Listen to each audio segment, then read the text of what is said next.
Jailer படத்திற்கே tough கொடுக்கும் லால் சலாம், ரஜினியால் அடித்த jackpot. வியாபாரம் மட்டும் இத்தனை கோடியா? ரஜினிகாந்த் சிறப்பு தோற்றத்தில் நடித்துள்ள லால் சலாம் திரைப்படம் அடுத்த மாதம் வெளியாக உள்ளது.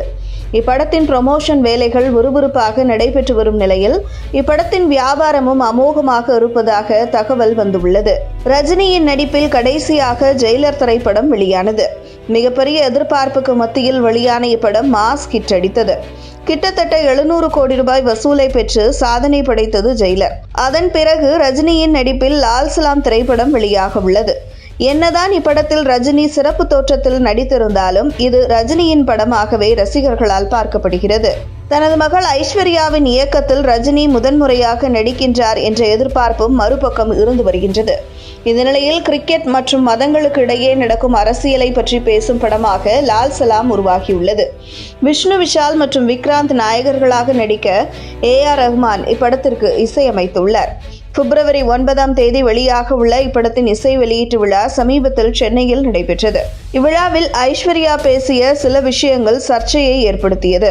படத்தின் ப்ரமோஷனுக்காகத்தான் இவ்வாறு ஐஸ்வர்யா பேசியுள்ளார் என ஒரு சிலர் விமர்சித்தார்கள். ஆனால் அதெல்லாம் இல்லை, படத்தின் ப்ரமோஷனுக்காக நாங்கள் எதையும் செய்யவில்லை, படம் சிறப்பாக வந்துள்ளது என்றார் super star.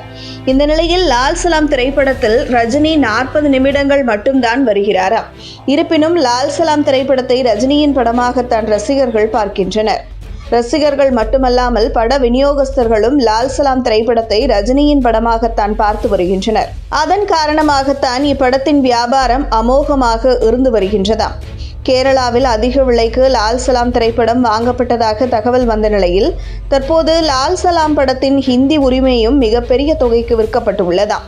Lal Salaam Hindi dubbing rights மட்டும் 15 கோடி ரூபாய் வரை வியாபாரமாகியுள்ளதாக தகவல் வந்துள்ளது. ஜெயிலர் படத்தின் ஹிந்தி ரைட்ஸ் 16 கோடிக்கு விற்கப்பட்ட நிலையில் லால் சலாம் 15 கோடி ரூபாய் வரை விற்கப்பட்டு உள்ளது. வியாபாரத்தில் ஜெயிலர் படத்திற்கே லால் சலாம் டஃப் கொடுத்து வருகிறது. இதற்கெல்லாம் ஒரே காரணம் சூப்பர் ஸ்டார் ரஜினிகாந்த் தான். படம் மட்டும் சிறப்பாக இருக்கும் பட்சத்தில் ஐஸ்வர்யாவுக்கு ஒரு இயக்குனராக மிகப்பெரிய திருப்பு முனையாக லால் சலாம் அமையும் என்பது மட்டும் உறுதி.